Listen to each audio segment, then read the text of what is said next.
दोस्तों, जानवर आपसे बिना किसी शर्त के प्यार करते हैं, खास तौर पर जब बात हमारे पालतू जानवरों की आती है। चाहे आप इस समय कैसा भी महसूस करें, आपका जानवर हमेशा आपके लिए मौजूद रहता है। आपकी शारीरिक बनावट या मूड चाहे जो भी हो, वे हमेशा आपसे प्यार करते हैं और करते रहेंगे। दोस्तों, इंसान के पास जज्बात जाहिर करने के लिए शब्द हैं, लेकिन आज का सवाल यह है कि क्या बेजुबान जानवर भी प्यार को महसूस करते हैं? इस घोड़े ने औरत के साथ जो किया, उसे देखकर पूरे गांव की रूह कांप उठी। आखिर घोड़े ने उस औरत के साथ ऐसा क्या किया कि वह पूरे इलाके में बदनाम हो गई? उस औरत ने कभी वह घोड़ा क्यों नहीं बेचा? आखिर उस औरत का उस घोड़े से क्या रिश्ता था? दोस्तों, यकीनन ऐसी हैरतअंगेज घटना आपने पहले कभी नहीं देखी होगी, क्योंकि दोस्तों, यह वाक्य इतना मशहूर नहीं है और हमें पूरा यकीन है कि आपने इससे पहले यह वाक्य कभी नहीं सुना होगा। तो आज के वाकये को जानते हैं।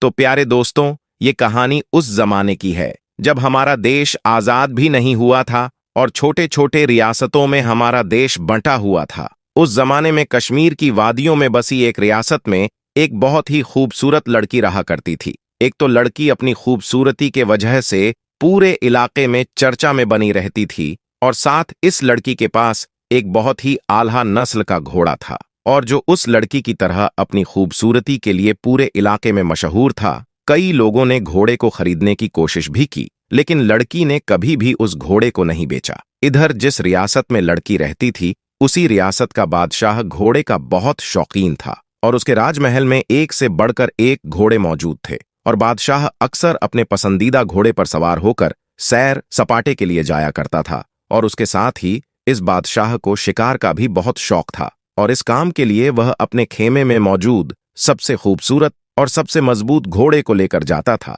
तो ऐसे में बादशाह का मूड बना, तो बादशाह ने अपनी सिपाहियों को बुलाकर कहा कि जाओ और अस्तबल में मौजूद घोड़े में से एक मजबूत घोड़े को लेकर आओ। बादशाह ने जब सिपाही से कहा, तो सिपाही कहने लगा कि बादशाह सलामत, हमारी रियासत में एक लड़की है जो कि यही कोई 28 साल की है, और बादशाह सलामत, इस लड़की के पास एक बहुत ही खूबसूरत घोड़ा है जिसे लड़की के अलावा किसी ने छुआ तक नहीं है, और न ही लड़की ने घोड़े को बेचा है। जब बादशाह ने घोड़े के बारे में बात सुनी, तो बस वह घोड़े को देखने के लिए बेताब हो गया। उसने फौरन सिपाहियों को हुक्म दिया कि जाओ, उस लड़की से घोड़ा लेकर आओ। सिपाही उस लड़की के पास गए और कहा कि बादशाह सलामत ने आपका घोड़ा मंगवाया है, लेकिन उस लड़की ने साफ इनकार कर दिया। और जब यह खबर बादशाह के पास पहुंची, तो बादशाह को बेहद गुस्सा आया कि हमें मना करने वाला आखिर यह कौन है। लेकिन दोस्तों, यह बादशाह बहुत अच्छा था। उसने अपने गुस्से को काबू किया और अपने सिपाहियों को हुक्म दिया कि उस लड़की को बाइज्जत उसके घोड़े के साथ हमारे दरबार में लेकर आओ। जब सिपाहियों ने उस लड़की से जाकर कहा कि बादशाह ने आपको आपके घोड़े के साथ बुलवाया है, तो ऐसे में लड़की मान गई और लड़की दरबार में अपने घोड़े के साथ पहुंच गए। लेकिन लड़की ने यह बात पहले से ही ठान ली थी कि चाहे कुछ भी क्यों ना हो जाए, लेकिन मैं अपना घोड़ा किसी भी हालत में बादशाह को नहीं दूंगी। और बादशाह ने जैसे ही घोड़े को देखा, तो वह उसका दीवाना हो गया और वह उसकी मुंह मांगी कीमत देने के लिए भी तैयार हो गया। लेकिन लड़की ने कहा कि अगर आप अपनी पूरी रियासत भी मुझे देंगे, तो भी इस घोड़े की कीमत के मुकाबले नहीं हो सकती है। मैं इस घोड़े को किसी भी कीमत पर बेचने के लिए तैयार नहीं हूं। तो इस पर बादशाह ने पूछा कि आखिर इस घोड़े में ऐसा क्या है? तो लड़की ने कहा कि बस यह मेरा पसंदीदा घोड़ा है। लड़की ने कहा, हाँ, आप चाहे तो इस घोड़े की सवारी कर सकते हैं। बादशाह ने सोचा कि चलो एक बार ही सही, घोड़े की सवारी ही कर लेता हूं। तो फिर बादशाह ने जब उस घोड़े की सवारी की, तो वह उसकी दौड़ और फुर्ती का दीवाना हो गया, और वह लड़की को मुंह मांगी कीमत देने के लिए फिर से तैयार हो गया। लेकिन लड़की फिर भी इस बार न मानी और उसका जवाब ना ही था। तो बादशाह ने कहा कि ठीक है, तुम्हारी मर्जी, मत बेचो। लेकिन बादशाह कहने लगा, अच्छा, तो तुम आज शिकार के लिए अपना घोड़ा हमें दे सकती हो? तो लड़की सोच में पड़ गई। फिर उसने सोचा, चलो मैं घोड़ा ही दे देता हूं।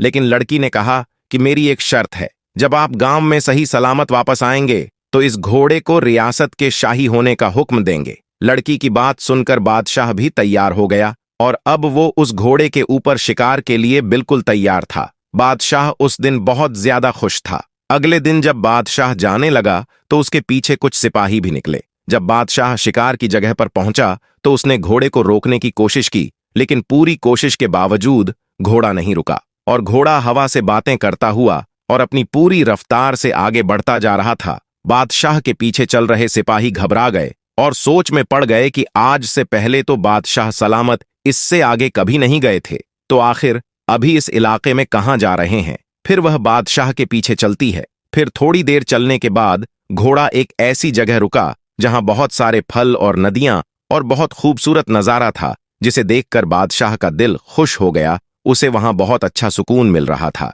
उसे ऐसा लग रहा था कि इससे अच्छी जिंदगी कहीं नहीं हो सकती, क्योंकि दोस्तों वहां का जो माहौल था वह बहुत ज्यादा सुंदर और शांत था, जिसे देखकर मन और दिमाग अपने आप ही शांत हो जाता था। और वहां बादशाह की पसंद के जानवर भी शिकार के लिए मौजूद थे, जिसे देखकर बादशाह और भी ज्यादा खुश हो गए। और बादशाह ने सोचा कि यह घोड़ा तो बहुत ही समझदार है, मैंने आज से पहले इससे ज्यादा खूबसूरत जगह कहीं नहीं देखी थी। फिर बादशाह ने वहां खूब शिकार किया और फल खाए और वापस आकर लड़की को उसका घोड़ा देते हुए कहा कि वाकई में आज से पहले मैंने इतना शानदार घोड़ा कहीं नहीं देखा था। इसके बाद फिर से बादशाह ने लड़की को घोड़ा बेचने के लिए कहा, लेकिन लड़की ने मना कर दिया और वादे के मुताबिक बादशाह ने घोड़े को शाही घोड़े का तगमा दे दिया। लेकिन अभी भी बादशाह के दिमाग में यह बात थी कि आखिर लड़की को घोड़े के साथ इतना लगाव क्यों है।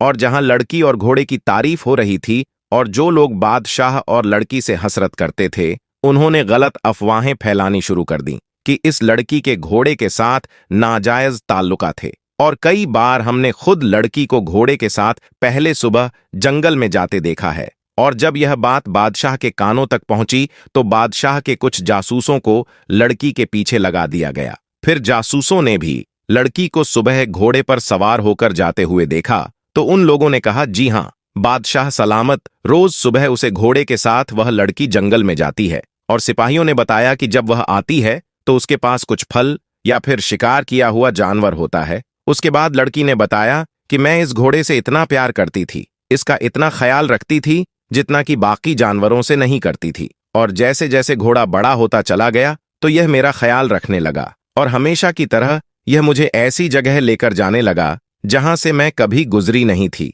और वह जगह इससे पहले मैंने कभी नहीं देखी थी। और वहीं से मैं फलों की टोकरी या शिकार किया हुआ जानवर लेकर आती हूँ और उनको बेचकर अपना गुजारा करती हूँ। उसके बाद फिर सब लोगों को समझ में आ गया कि आखिरकार लड़की और घोड़े के बीच में क्या रिश्ता है, और यह जो रिश्ता है यह रिश्ता वफा और मोहब्बत का है। तो इस कहानी से बात तो समझ में आती है कि चाहे भले ही इंसान से मोहब्बत करें तो उसे धोखा मिलने की गुंजाइश तो होती है, लेकिन जब आप एक जानवर से मोहब्बत करेंगे तो आपको कभी भी धोखा नहीं मिलेगा। प्यारे दोस्तों, जैसे कि हम सभी जानते हैं कि घोड़ा एक बहुत ही वफादार और साथ निभाने वाले जानवरों में से एक होता है। घोड़ा अपनी खास आदतों की वजह से सबको अच्छा लगता है। यह इंसानों से सबसे ज्यादा घुल-मिल कर रहने वाला जानवर है, क्योंकि इस जानवर में शराफत और बुलंद हिम्मत मौजूद होती है। मगर कुछ लोगों का कहना है इस जानवर में घमंड भी पाया जाता है। इसी वजह से घोड़ा अपने आप में ही ज्यादा मस्त रहता है। प्यारे दोस्तों, जानवरों के पास भी दिमाग होता है,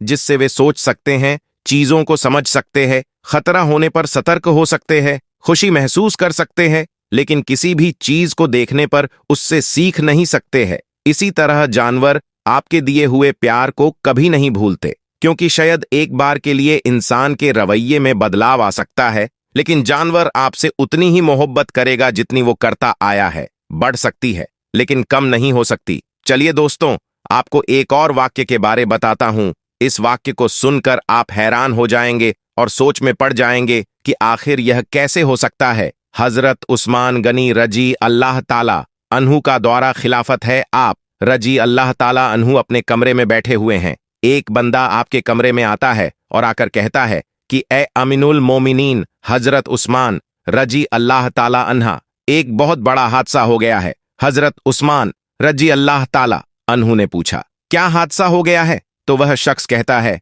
कि ए अमीनुल मोमिनीन, मैंने शादी की थी एक औरत से और आज उस औरत की शादी को 6 महीने मुकम्मल हो गए हैं और मेरी बीवी ने एक बच्चे को जन्म दे दिया है। अब आपसे मेरी एक दरख्वास्त है कि मेरी शादी को तो अभी 6 महीने ही हुए थे और यह बच्चा कैसे पैदा हो सकता है। अब इस वाकया से पहले दोस्तों, आम लोगों के अंदर यह बात पाई जाती थी कि 6 महीने में बच्चा पैदा नहीं हो सकता, इसीलिए वह आदमी भी परेशान हो गया और अपने उस बच्चे को देखा भी नहीं और सीधा अमीनुल मोमिनीन के पास आ गया। हजरत उस्मान रजी अल्लाह ताला अन्हु ने लोगों को जमा किया और मशविरा किया कि यह बच्चा हलाल का है या हराम का, और इससे पहले ऐसा वाक्य कभी भी पेश नहीं आया कि किसी औरत ने 6 महीने के बाद किसी बच्चे को जन्म दिया, और यह पहला वाक्य था। और दोस्तों, अरब के अंदर आमतौर पर 6 महीने के बच्चे को हराम का बच्चा समझा जाता था। तो मशवरे में मौजूद तमाम लोगों ने कहा कि 6 महीने का बच्चा अरब के अंदर कभी भी पैदा नहीं हुआ है, लिहाजा यह हलाल का नहीं हो सकता है बल्कि हराम का ही है।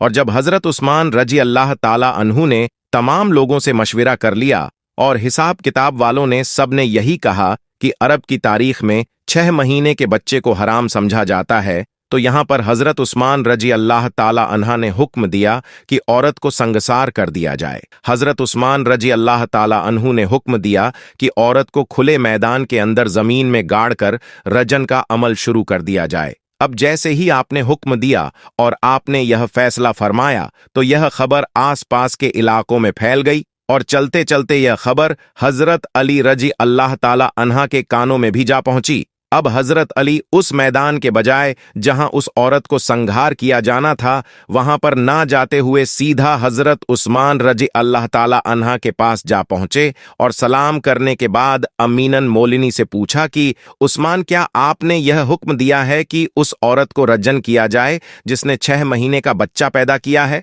तो हजरत उस्मान रजी अल्लाह ताला अन्हा ने फरमाया है, मैंने यह हुक्म दिया है क्योंकि उसने हराम का बच्चा जन्मा है और 6 महीने में बच्चा पैदा नहीं हो सकता, और मैंने यह फैसला तमाम लोगों के मशवरे से किया है और सभी ने यह मशवरा किया है कि 6 महीने का बच्चा हलाल का नहीं हो सकता। अब हजरत अली रजी अल्लाह ताला अन्हु ने इरशाद फरमाया और कहा कि ए अमीनुल मोमिनीन, आपने गलत फैसला किया है। हजरत उस्मान रजी अल्लाह ताला अन्हु ने फरमाया कि मैंने अपना हिसाब और किताब लगाया है कि 6 महीने का बच्चा हलाल का नहीं हो सकता है। तो यहां पर हजरत अली ने फरमाया कि उस्मान, 6 महीने का बच्चा तो कुरान से साबित है। अब हजरत उस्मान रजी अल्लाह ताला अन्हु ये सुनकर परेशान हो गए कि कुरान से कैसे साबित है। फिर हजरत उस्मान राजी अल्लाह हो ताला अन्हु ने कहा कि अच्छा, ये तो 2.5 साल बनते हैं, अब इसमें से 6 महीने का बच्चा कैसे निकलेगा? तो हजरत अली ने फरमाया कि दूसरी आयत पढ़ो, अल्लाह फरमाता है कि 2 साल दूध पिलाने के 30 महीनों में 2 साल निकालो, और जब आप 24 महीने निकालेंगे तो पीछे 6 महीने बचेंगे। तो हजरत उस्मान रजी अल्लाह ताला अन्हु फरमाने लगे कि ए अली, बात तो तुमने बिल्कुल ठीक कही है। हजरत अली रजी अल्लाह ताला अन्हु ने फरमाया, कयामत तक अगर किसी औरत का 6 महीने का बच्चा बिस्तर पर पैदा हुआ है तो उसे हलाल किया जाएगा, हराम नहीं, क्योंकि यह कुरान की आयत के मुताबिक है और सारी दुनिया झूठी हो सकती है लेकिन कुरान पाक की बात कभी झूठी नहीं हो सकती। हजरत उस्मान रजी अल्लाह ताला अन्हु ने फौरन सिपाहियों को दौड़ाया, अल्लाह ना करे कि उस औरत का संसार कर दिया जाए तो कयामत के दिन मैं उस्मान को क्या बोलूंगा। हजरत उस्मान रजी अल्लाह ताला अन्हु रोने लगे और आपकी चीख निकल गई और आप अपने आप से फरमाने लगे, कल कयामत के दिन अल्लाह को तू क्या जवाब देगा? और आपने सिपाहियों से फरमाया कि जल्दी जाइए, उस औरत को बचाइए। हजरत अली रजी अल्लाह ताला अन्हा भी वहां से निकले और वह सिपाही भी निकले। अल्लाह का करम है, ऐसा हुआ कि उस औरत को जमीन में गाड़ दिया गया और उसका सिर्फ चेहरा ही बाहर था और उसकी बहन उसे आखिरी मुलाकात करने आई हुई है और जारोख्ता रो रही है और उससे बातें कर रही है। अब सिपाही भी वहां पर पहुंच गए, हजरत अली भी वहां पहुंच गए। उस वक्त वहां पहुंचते ही हजरत उस्मान रजी अल्लाह ताला अन्हु ने उस रज्जन को रोकने का हुक्म दे दिया। उस वक्त उस जमीन में घड़ी हुई औरत ने अपनी बहन से एक बात कही है कि ए मेरी बहन, मत रो और ना यह गम कर, और कहने लगी कि उस्मान रजी अल्लाह ताला अन्हु के हुक्म से मुझे रजन तो किया जा रहा है, लेकिन मैं अल्लाह की कसम खाकर कहती हूं कि जिन्ना तो बहुत दूर की बात है, खुदा की कसम मुझे किसी गैर महरूम ने छुआ तक नहीं है। और उस औरत को उसी वक्त जमीन से बाहर निकाला गया और हजरत उस्मान रजी अल्लाह ताला अन्हु ने उस औरत को अपने पास बुलाया और उसके बेटे को पेश किया गया। रिवायत के अंदर ही यह अल्फाज मौजूद है कि जिस तरह परिंदों में 2 अंडे मिला दिए जाएं तो पता ही नहीं चलता कि कौन सा अंडा किसका है, दोनों में क्या फर्क है। इसी तरह उस बच्चे की शक्ल और सूरत बिल्कुल उसके वालिद के ऊपर थी और वालिद ने उसको अभी तक नहीं देखा था। वालिद ने जब देखा और कहा कि अल्लाह की कसम, यह तो मेरा ही बेटा है, तो मेरे प्यारे अजीज दोस्तों, यहाँ पर एक बात तो मालूम हो गई कि जो 6 महीने में बच्चा पैदा होता है उसे हलाल का समझा जाएगा, क्योंकि कुरान पाक में यह फैसला मौजूद है। तो उम्मीद करते हैं अगर आपको आज की हमारी वीडियो पसंद आई हो तो इस वीडियो को लाइक जरूर करें और चैनल को सब्सक्राइब करके और साथ लगे बेल आइकॉन को प्रेस कर दे, ताकि हम हमारे चैनल पर जो भी वीडियोस अपलोड करते हैं उसकी नोटिफिकेशन आपको मिलती रहे। इंशा अल्लाह मिलेंगे एक नई वीडियो के साथ। तब तक के लिए सभी को अल्लाह हाफिज।